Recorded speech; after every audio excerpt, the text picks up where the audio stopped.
Hello out there, all you lovely people, and all the things that I will talk about in this video is my own opinions. It's the best I can give you at the moment. It's based on my highest truth and knowledge, which is changing all the time. So I will do my best to give you what I have at the moment. And today I will talk about nothing less than what is the meaning of life? What is the purpose? Why are we here? And I say it is to create. I think that we are all like small mini creators running around on earth. Like it says in the Bible, we are all created in the image of God, and He is the big creator, the one and only. But He is also inside all of us, so that we can create as well.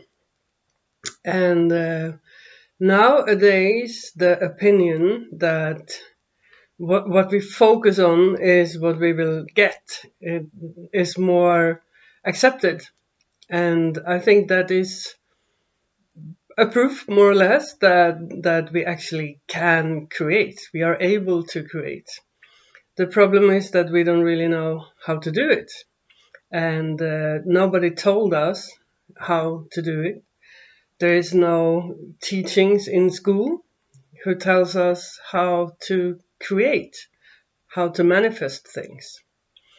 So I will talk a little bit about this, and it's always the right place to start is always about awareness, to be conscious about your thoughts, because the things you're not aware of, you can't change. So first step is always to find knowledge, be aware, and from there you can start to make choices.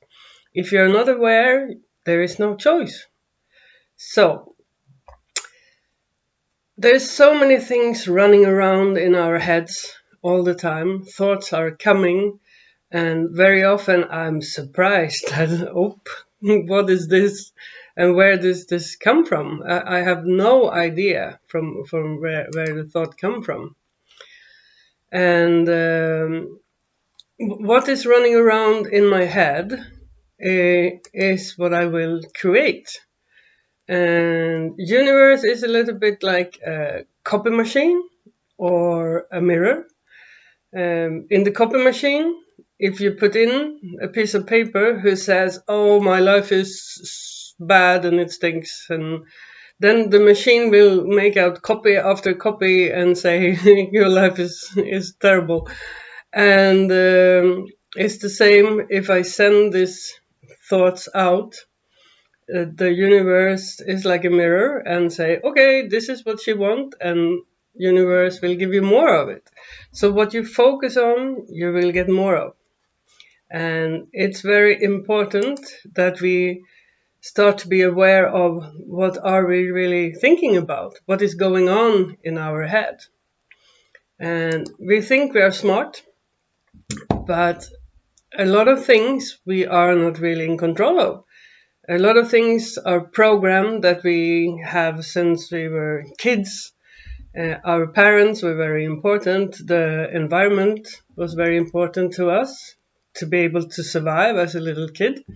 So we adapt a lot of opinions, programming, and also from social media, uh, everything that influence our lives will be inside here and try to actually save us from doing mistakes, but very often it does the opposite.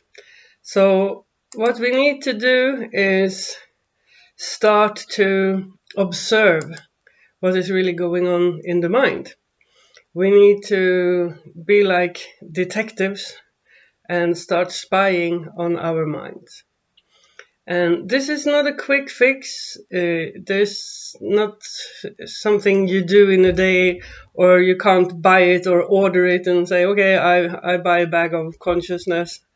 It's something you have to work for, and it is a lot of work. It will take some time, but you can do this in a joyful way. You can have a lot of fun on the way, as long as you not judge yourself too hard. You need to be loving to yourself and allow yourself to do mistakes, because you will, we all do.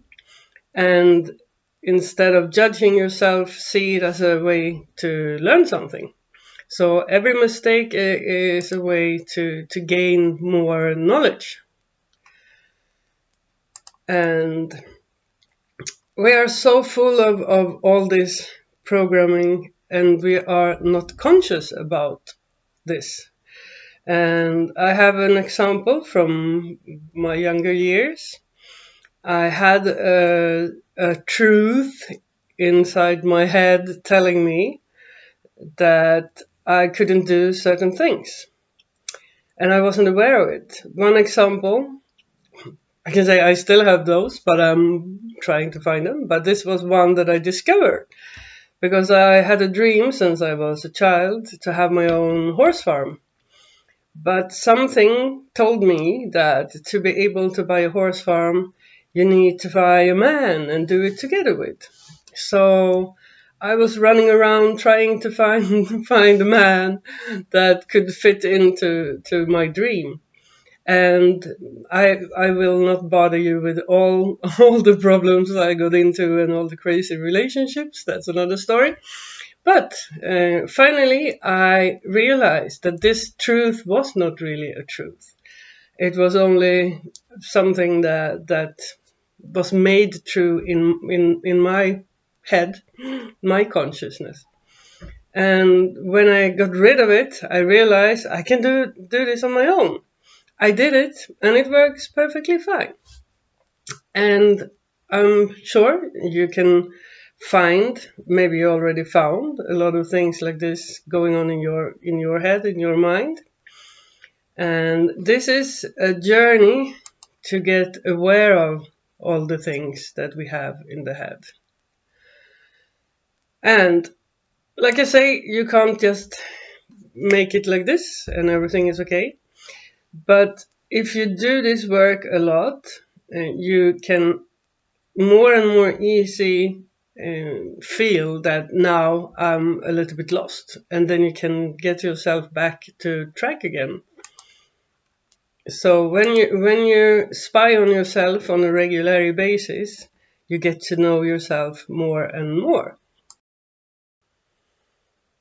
And I can't really address this too much, how important it is that we start doing this work. Because if all of us running around on the earth with dark cloud inside, outside, with negative thoughts and stuff that doesn't really benefit us as persons, individuals, or for the earth, neither, we will create bad stuff and the world will not get better. So the only way to make a change is that we all take our responsibility and change ourselves. If it's just a tiny bit, if everybody does a little piece of this, together we will have a big change. So just get on to it. And how to do it? Very good way is to do like a half halt. We say in the world of horses, when you ride, you need to do a half halt to collect yourself, to collect the horse, to really be aware of, like a checkpoint, that everything is okay. And we can call it a stop meditation. You do like a small halt and just check what is going on inside me, what thoughts do I have, what emotions do I have, because it's all connected. Just a quick check on yourself. Where am I? What am I thinking? Just take a Breath, because very often in life we forget to breathe. When we get a little bit stressed, then we forget to breathe, and then we are only in the mind all the time, and the mind have the tendency to go more and more stressed all the time. So when we take a breath and lower the energy a little bit more to the heart chakra, we can get more calm, and then it's more easy to notice if there are things going on that we don't want to. When I notice things, I can ask myself, is this a thought that I actually created myself, or did I just get it from somewhere? Is it something that I want to keep, something that benefits me? Could I change it for something else that maybe can help me more in any way? So by doing this small half halts, small stop meditations, you will be more and more conscious about what is going on. And the more you do it, the quicker you will realize that, okay, I'm somewhere else. I shouldn't be here. This is not a good place. You can ask yourself, is this the reality that I want to have tomorrow? The thoughts that I'm thinking now is what my tomorrow will look like. And you will get better and better and better on this for every day you practice. And even if you just remember it one time a day, that's better than nothing. So reward yourself for small things. Baby steps is the only way to start, and be nice to yourself, love yourself, and appreciate yourself on the journey. So now I will give you a challenge. It's a little bit like homework. So if you can do this for a couple of weeks, as often as possible, you can't do it too much, but try to remember. Maybe you can have a friend reminding you, your partner, or maybe you can set an alarm, or maybe you can say, every time I touch my mobile phone, which I guess is many times a day, maybe you can say, okay, when I do this, I will also check myself. What am I thinking? What is happening? What is going on inside myself? And I would love to hear what happens, if there is anything, what you discover, what is changing. And if you can write in the comments, I will be so grateful. I would love to share sorry, my English, to share your experiences. And I will also make a video with more pictures, illustrations about the subject, because I think it's important to be able to navigate in this crazy world. It's good to have illustrations and images so that we can know where we are and find our way a little bit more easy. Don't forget to have fun. Smile. If you smile, it makes everything so much better. And hope to see you very soon again. Bye bye.